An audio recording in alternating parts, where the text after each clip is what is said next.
Good morning. From the Heart, our morning daily devotional.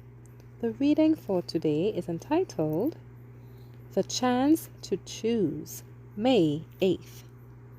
Come, Christians, join to sing, Alleluia, Amen. Loud praise to Christ our King, Alleluia, Amen. Let all with heart and voice before His throne rejoice. Praises His gracious choice. Alleluia, Amen. Genesis 2 verse 17. But of the tree of the knowledge of good and evil thou shalt not eat of it, for in the day that thou eatest thereof thou shalt surely die. The Lord knew that Adam and Eve could not be happy without labor, therefore he gave them the pleasant employment of dressing the garden. And as they tended the things of beauty and usefulness around them, they could behold the goodness and glory of God in His created works. Adam and Eve had themes for contemplation in the works of God in Eden, which was heaven in miniature. God did not form them merely to contemplate His glorious works. Therefore He gave them hands for labor, as well as minds and hearts for contemplation. If the happiness of His creatures consisted in doing nothing, the Creator would not have given them their appointed work. In labor, Adam and Eve were to find happiness as well as meditation. They could reflect that they were created in the image of God, to be like Him in righteousness and holiness.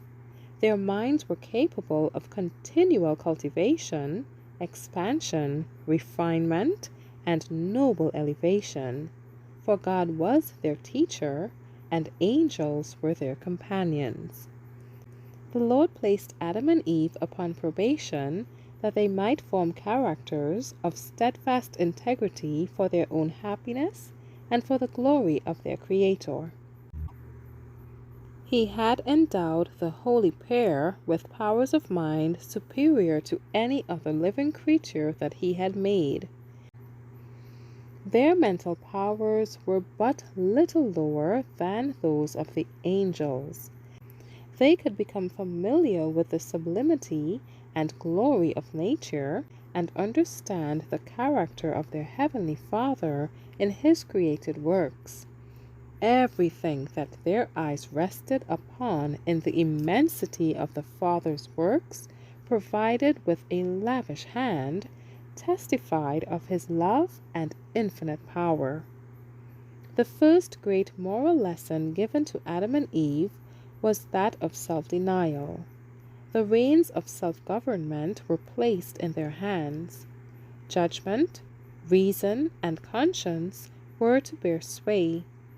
Adam and Eve were permitted to partake of every tree in the garden save one. There was only a single prohibition.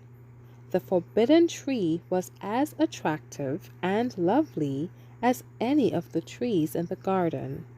It was called the tree of knowledge because in partaking of that tree, of which God had said, "Thou shalt not eat of it," they would have a knowledge of sin and experience in disobedience. Thank you for listening. Shalom.